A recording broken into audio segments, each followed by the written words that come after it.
Halo semua, gua Indra. Di video kali ini gua akan kembali membahas manga Chainsaw Man chapter terbaru, yakni chapter 175.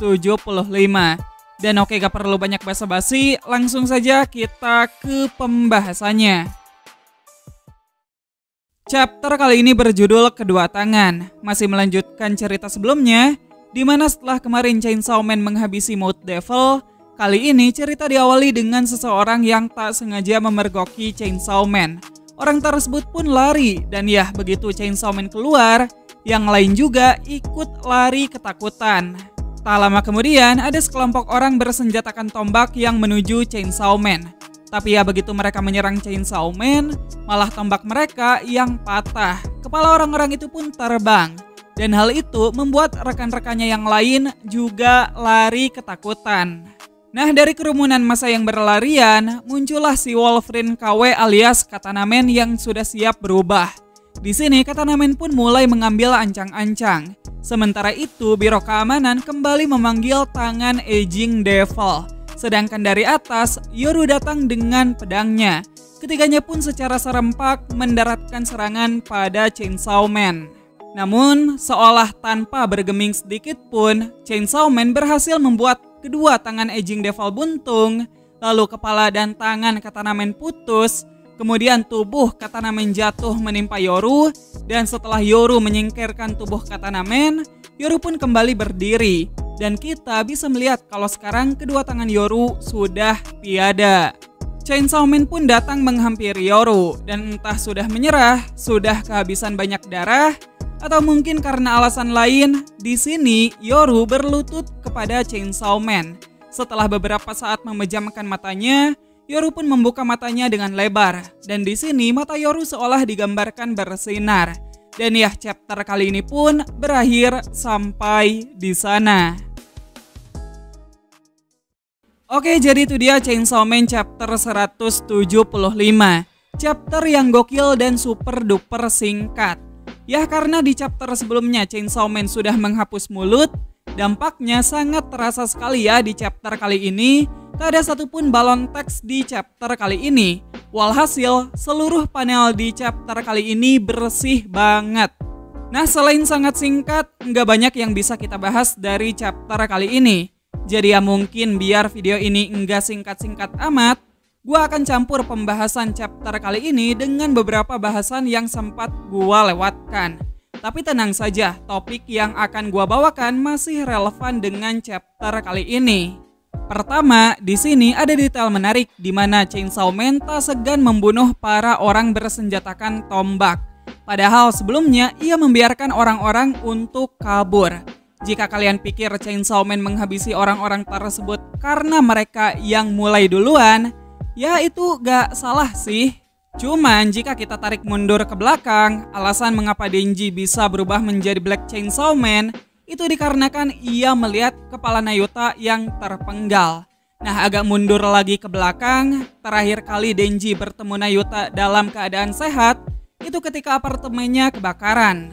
Di mana di saat itu Nayuta menyelamatkan Denji dari orang-orang bersenjatakan tombak. Dan ya, dari sini kita bisa menarik kesimpulan bahwa dari sudut pandang Denji, ia kemungkinan berpikir bahwa Nayuta tewas oleh orang-orang bersenjatakan tombak tersebut. Karena itu, Denji bisa saja menyimpan kebencian kepada mereka. Dan itu mengapa Chainsaw Man tak segan menghabisi mereka. Lalu di chapter kali ini juga, kita lagi-lagi diperlihatkan bahwa level kekuatan Black Chainsaw Man itu memang kagak kaleng-kaleng. Bayangin aja, Chainsaw Man sudah diserang oleh 3 combo maut sekaligus. Ada satu hybrid devil yakni Katana Man, ada 4 horseman devil yakni Yoru, dan satu lagi primal devil yakni Aging Devil. Mereka semua menyerang secara bersamaan, dan ya serasa tanpa usaha sedikit pun, Chainsaw Man mengcounter semua serangan tersebut sekaligus. Gokil banget sumpah. Dan meskipun juga mendapatkan buff, Yoru aka War Devil di sini malah kagak berasa banget perlawanannya. Kita tahulah Yoru ini di sepanjang cerita berulang kali selalu menantang Chainsaw Man. Berulang kali ia berkata akan mengalahkan Chainsaw Man. Tapi ya kenyataannya di chapter kali ini level kekuatan Yoru jauh sekali di bawah Chainsaw Man. Untung saja tadi Chainsaw Man kagak langsung menghabisi Yoru. Ya berbeda dengan Katana Man yang langsung ditebas sampai kepala-palanya, si Yoru ini masih dikasih kesempatan oleh Chainsaw Man. Kenapa demikian? Jika kalian masih ingat, waktu dulu Denji berubah menjadi Black Chainsaw Man, di saat itu Pochita yang mengambil alih kesadaran berusaha mewujudkan segala keinginan Denji. Yah, di saat itu Pochita menculik Kobeni untuk mengajaknya kencan. Dan yah, di Chainsaw Man Part 2 ini, salah satu keinginan terbesar Denji itu masih hampir sama, di mana Denji kepengen punya banyak pacar. Jadi mungkin alasan Black Chainsaw Man tak menghabisi Yoru itu sesimpel Yoru adalah cewek yang bisa dipacarin. Namun jika kita telaah lebih dalam lagi, si Denji ini memang punya hubungan yang agak dalam lah sama si Yoru. Si Denji pernah dikokop sama si Yoru. Lalu dari sudut pandang Denji juga, ia menganggap Yoru dan Asa itu sebagai satu individu yang sama, yakni Asa doang. Dan ya, Denji sendiri merasa nyaman dan aman ketika bersama Asa. Ditambah sekarang, satu-satunya orang yang dekat dengan Denji itu bisa dibilang cuman Asa seorang. Itu mengapa tadi Chainsaw Man tak menghabisi Yoru. Nah, masih nyambung sama keinginan Denji, apa yang barusan gua katakan sebenarnya besar kemungkinan untuk salah. Karena impian Denji sekarang itu bukan semata-mata punya banyak pacar saja. Sebelum rumahnya kebakaran, Denji sempat bertemu dengan Pochita. Ya singkatnya, di pertemuan itu Denji berkata kalau impian dia sekarang adalah menjadi Chainsaw Man. Seperti yang kita tahu, syarat kontrak Denji dan Pochita itu mewajibkan Denji untuk memperlihatkan mimpinya pada Pochita. Dan di pertemuan antara Denji dan Pochita, secara tidak langsung, syarat kontrak Denji telah berubah. Dari yang tadinya kehidupan normal, berubah menjadi Chainsaw Man. Dan ya, seperti yang sudah kita saksikan sekarang, Denji sudah berubah menjadi perwujudan Chainsaw Man yang sesungguhnya. Itu berarti kini Denji tengah memperlihatkan mimpinya pada Pochita. Dan di alam bawah sadarnya, Denji seringkali diperlihatkan seperti anak kecil. Dan dari sini gue jadi membayangkan, apakah sekarang Denji tengah bersenang-senang di alam bawah sadarnya, mengingat kini impiannya yang sesungguhnya sedang ia lakukan. Dan mungkin beberapa dari kalian juga pernah terpikir soal hal ini. Apa jangan-jangan karena impian Denji adalah menjadi Chainsaw Man, sekarang Denji sudah menjadi Chainsaw Man seutuhnya, alias Denji adalah Chainsaw Man itu sendiri. Yah, bagaimana menurut kalian? Lanjut, gua mau ngebahas soal Aging Devil. Di video sebelumnya gua lupa membahas soal hal ini. Jadi, kita sudah diberitahu jika syarat kontrak agar Aging Devil dimakan oleh Chainsaw Man itu adalah tumbal 10.000 anak-anak Jepang. Setelah gua baca kembali chapter sebelumnya, ada beberapa kejanggalan dari kontrak tersebut. Pertama, Fumiko berkata kalau Aging Devil secara sukarela mau dimakan oleh Chainsaw Man. Tapi anehnya, ia meminta banyak sekali tumbal. Kedua, Fumiko tak menjelaskan dengan jelas apa dampak yang akan terjadi jika Aging Devil dihapus, yang mana seharusnya itu sangat beresiko. Lalu terakhir, tampak dengan jelas kalau Fumiko secara halus memaksa agar para politisi menyetujui syarat kontrak Aging Devil. Dari 3 kejanggalan tersebut, gue jadi berpikir mungkin di rapat kemarin Fumiko sengaja mengelabui para politisi.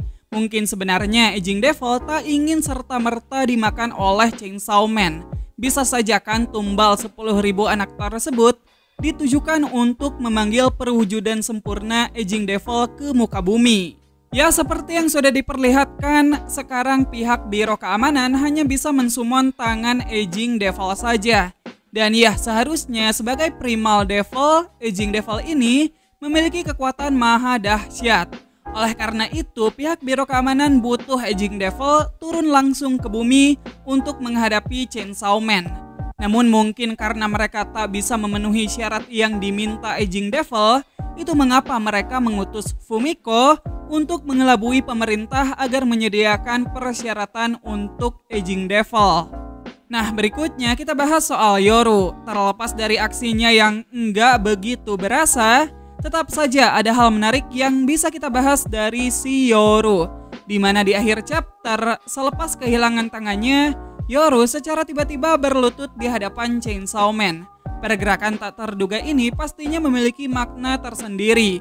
Dan ya, untuk sekarang kita masih bisa bebas mengartikannya, karena jawabannya masih abu-abu. Ya mungkin bisa saja di sini Yoru sudah menyerah pada Chainsaw Man. Bisa saja di sini Yoru takjub dengan betapa mengerikannya Chainsaw Man. Atau mungkin bisa saja di sini Yoru tengah mempersiapkan sebuah rencana. Ya meski gua agak meragukan Yoru, tapi gua tetap yakin kalau Yoru tak akan menyerah secepat itu. Jika kita perhatikan panel terakhir di bagian paling akhir, di sana Fujimoto sengaja meng-highlight bagian mata Yoru. Dan dari panel ini gua pun memiliki sedikit tebakan kecil seperti biasanya. Pertama, kemungkinan di sini Yoru tengah mencoba mengaktifkan kekuatan pengubah senjata miliknya. Seperti yang kita tahu, sekarang Yoru bisa mengubah senjata tanpa menyentuh target yang ingin ia ubah menjadi senjata. Dan meski udah kagak punya mulut, Yoru masih bisa menggunakan ability ini. Sebagai bukti, di sini Yoru masih bisa menciptakan pedang untuk menyerang Chainsaw Man. Lantas apa objek yang akan diubah Yoru? Apakah itu Chainsaw Man? Ya tebakan itu terlalu sederhana dan agak mustahil ya tentunya. Nah kalau menurut gua, kemungkinan besar Yoru akan mengubah sesuatu yang ada di dekatnya. Dan di sini kandidat terbesar untuk dijadikan senjata, pertama ada bagian tubuh Katana Man dan kedua ada kedua tangan Aging Devil yang sudah putus. Yang mana dari dua pilihan tersebut menurut gua yang paling masuk akal, Yoru akan mengubah tangan Aging Devil. Alasan Yoru akan memilih tangan Aging Devil itu sesimpel karena tangan tersebut bukan lagi bagian dari tubuhnya Aging Devil. Lalu, mengingat tangan Yoru juga udah hilang semua, pilihan senjata yang akan dibuat Yoru dengan tangan Aging Devil seharusnya tak jauh-jauh dari senjata berbentuk tangan yang bisa disambungkan dengan tubuhnya. Ya sejenis armor tangan. Nah, jika kita naikkan level tebakan ini menjadi semakin liar, bisa saja di momen ini Yoru berusaha mengubah paksa iblis nuklir ataupun perang dunia kedua yang ada di tubuhnya Chainsaw Man menjadi senjata miliknya. Meski terdengar ngawur, tapi hal ini bisa saja kejadian. Soalnya kedua devil tersebut terafiliasi dan merupakan bagian dari peperangan. Bakal epic banget sih kalau Yoru bisa mengendalikan dan meledakkan nuklir devil yang ada di tubuhnya Chainsaw Man. Tak hanya akan membuat Chainsaw Man meledak sangat dahsyat hingga meratakan lokasi TKP mereka sekarang, setiap konsep yang sudah dihapus Chainsaw Man juga akan secara serentak kembali ke muka bumi. Dan ini bakal chaos banget pastinya. Lalu tebakan berikutnya, kemungkinan di sini Yoru akan menggunakan ability baru. Sejauh ini dari ketiga Four Horsemen yang sudah diperkenalkan, bisa dibilang Yoru adalah anggota yang memiliki ability paling miskin daripada kedua saudaranya yang lain. Yoru diperlihatkan hanya bisa mengubah sesuatu yang merupakan miliknya menjadi senjata. Mengingat perang sudah terjadi di mana-mana dan kita juga sudah dikasih tahu bahwa kekuatan Yoru telah meningkat jauh karena hal itu, ya gua menebak ataupun lebih tepatnya gua berharap pada Tatsuki Fujimoto supaya mau nambahin satu aja ability baru untuk Yoru.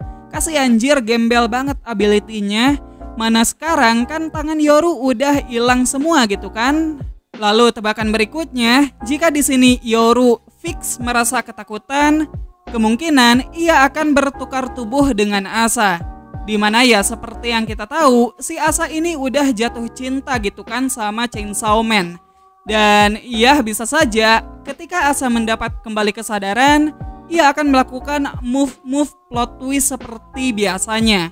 Atau jangan-jangan panel ini nunjukin proses penyatuan Asa dan Yoru menjadi satu individu. Menarik ya. Dan ya, tebakan terakhir sekaligus tebakan yang sepertinya 90% pasti terjadi. Di momen ini Yoru sedang tahap transisi flashback. Kenapa demikian? Soalnya tepat saat meng-highlight mata Yoru, pinggiran panel berwarna hitam. Kalau kalian sering baca manga, kayaknya udah pada tahu ya kalau tepian panel berwarna hitam itu artinya tengah terjadi adegan flashback. Nah, cuman flashback apa sih yang akan muncul di chapter selanjutnya?